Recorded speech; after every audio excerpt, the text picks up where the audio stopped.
Hello students, let us discuss the remaining NCERT questions for the chapter Force and Laws of Motion. So our question is, an object of mass 1 kilogram traveling in a straight line with the velocity of 10 meter per second collides with and sticks to a stationary wooden block of mass 5 kilogram.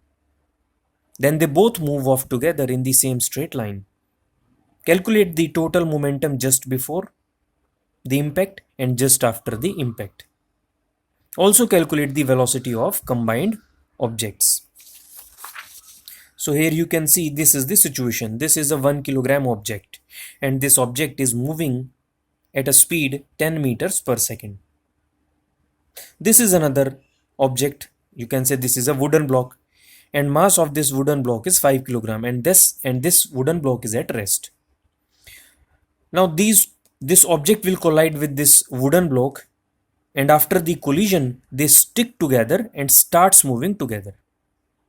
Now we have to determine the velocity v of this combination after the collision, and we have to also determine the momentum before the collision and momentum after the collision. तो ये एक 5 kilogram का wooden block है, ये एक object है 1 kilogram का और ये 10 मीटर पर सेकंड से मूव कर रहा है. ये ऑब्जेक्ट और आप ये कह सकते हैं कि ये वुडन ब्लॉक रेस्ट पर है.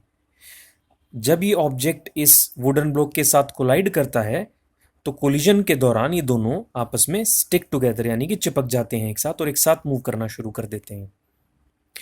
तो ये जो कंबाइंड एंटिटी एक बनी, हमको इसकी वेलोसिटी बतानी है और कोलिजन से पहले टोटल मोमेंटम कितना था वो बताना है और कोलिजन के बाद टोटल मोमेंटम कितना होगा हमको वो भी बताना है. Now mass of the object m1 is 1 kilogram, velocity of the object is v1 10 metre per second. ये हमको न्यूमेरिकल में बताया हुआ है.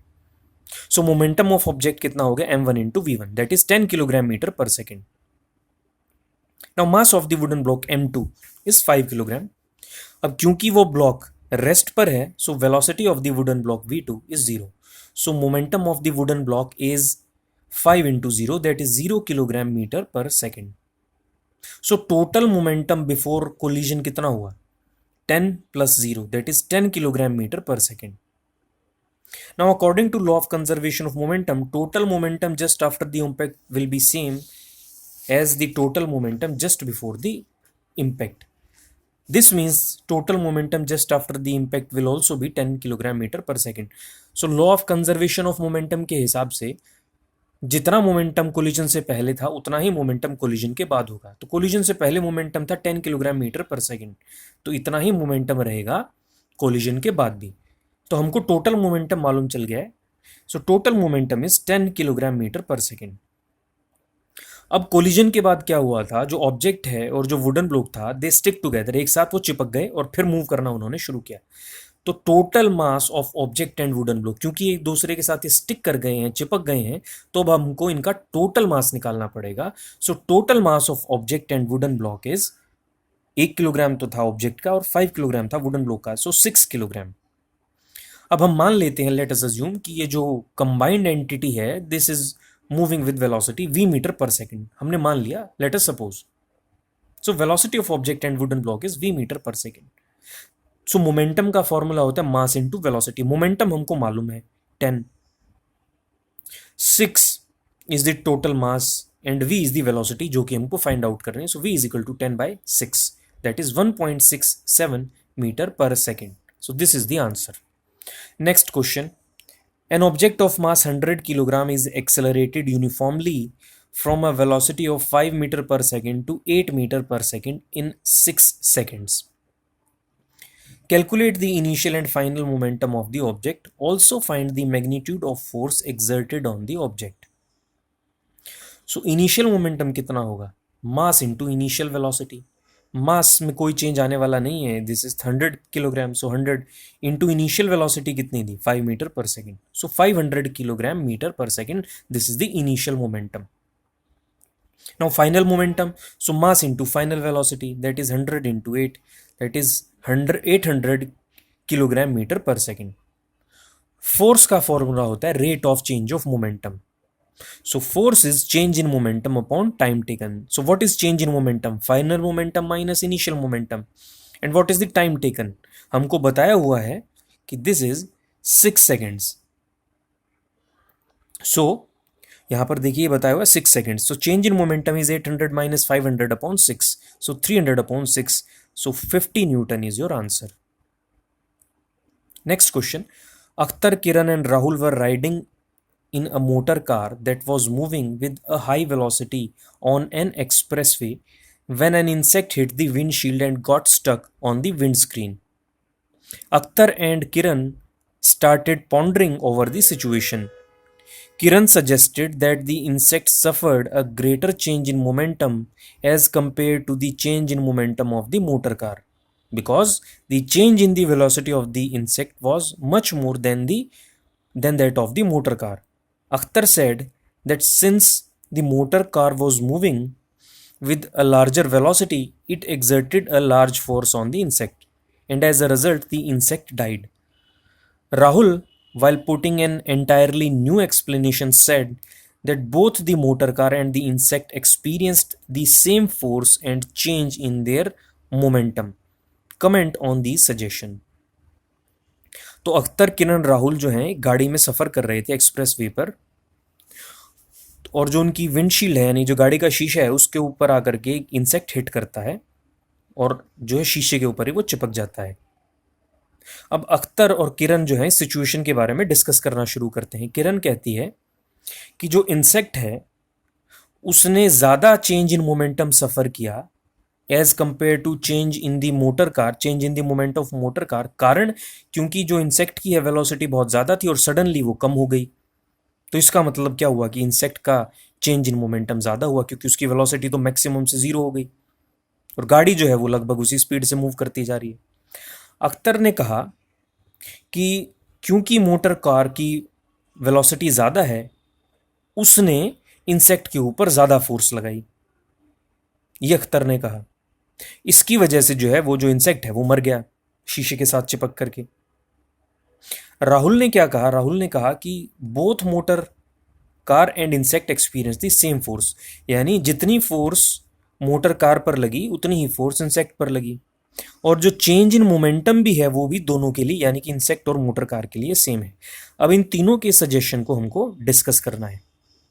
तो किरण का सजेशन क्या था कि इंसेक्ट ने ज़्यादा चेंज इन मोमेंटम सफ़र किया as compare to the motor car. तो ये स्टेटमेंट रॉन्ग है क्योंकि law of conservation of momentum के अकॉर्डिंग चेंज इन मोमेंटम दोनों के लिए ही सेम होने वाला है। अख्तर ने सजेस्ट किया कि क्योंकि गाड़ी ज़्यादा स्पीड से मूव कर रही थी तो it exerted a larger force on the insect, तो गाड़ी ने इंसेक्ट के ऊपर ज़्यादा फोर्स लगाई। ये भी गलत है क्योंकि न्यूटन के थर्ड लॉ के हिसाब से to every action there is equal and opposite reaction, यानी दोनों के ऊपर बराबर की फोर्स लगी होगी। यानी जितनी फोर्स गाड़ी ने मच्छर के ऊपर यानी इंसेक्ट के ऊपर लगाई उतनी ही फोर्स इंसेक्ट ने भी गाड़ी के ऊपर लगाई। अब राहुल का जो एक्सप्लेनेशन था वो करेक्ट एक्सप्लेनेशन था। Rahul explanation that both the motor car and the insect experience the same force and same change in the linear momentum is correct, ये सही स्टेटमेंट थी। उसका रीजन मैं आपको बता चुका हूं, because the same force both experience the same force because the action and reaction are always equal and opposite। तो जब वो इंसेक्ट गाड़ी के शीशे से टकराता है तो दोनों यानी गाड़ी और इंसेक्ट एक दूसरे के ऊपर equal and opposite force exert करते हैं, यही न्यूटन्स का थर्ड लॉ था। तो ऐसा नहीं होगा कि गाड़ी ज़्यादा फोर्स लगाएगी इंसेक्ट के ऊपर, दोनों इक्वल एंड ऑपोजिट फोर्स लगाएंगे। More over the magnitude of change in their momenta is also same, और चेंज इन मोमेंटम भी सेम होने वाला है।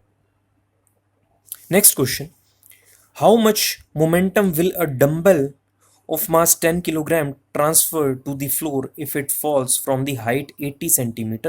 Take its downward acceleration to be 10 meter per second square। तो देखिए बात ऐसी है इसमें कि ये एक डंबल है और इस डंबल को 80 सेंटीमीटर हाइट से ड्रॉप किया जाता है। इस डंबल का मास 10 किलोग्राम है। तो आपसे पूछा जाता है कि ग्राउंड के ऊपर कितना मोमेंटम एक्सर्ट करेगा जब ये ग्राउंड से टकराएगा। मोमेंटम का फॉर्मूला होता है मास इनटू वेलोसिटी। इस डंबल का मास हमको मालूम है।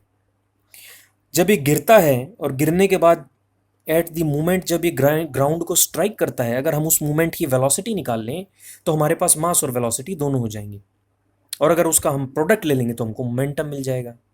तो अब हमको यहाँ पर क्या वैल्यू फाइंड आउट करनी है, हमको इस डंबल की वेलोसिटी फाइंड आउट करनी है जब ये ग्राउंड को जस्ट स्ट्राइक करेगा।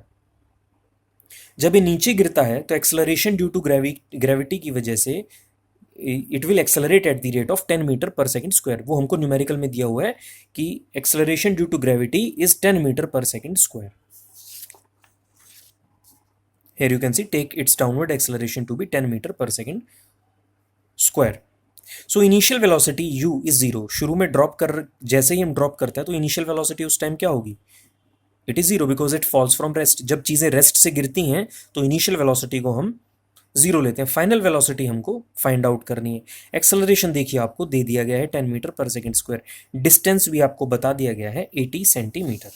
तो इसको मीटर में कन्वर्ट कर लीजिए, हाइट को 80/100 मीटर दैट इज 0.8 मीटर।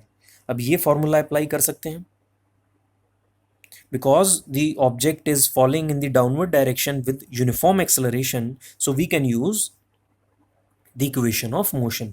और कौन सी equation, v square is equal to u square plus 2s। v हमको फाइंड आउट करना है, v is the final velocity, u आपको दिया हुआ है because this body falls from rest to as। ये सब वैल्यूज आपके पास है, 2 is a constant value, a बताया हुआ है और s हमारे पास यहां से आ गया। So v comes out to be 4 metre per second. तो जब ये डंबल जस्ट ग्राउंड को स्ट्राइक करेगा तो इसकी वेलोसिटी होगी 4 मीटर पर सेकेंड। इस डंबल का मास है 10 किलोग्राम।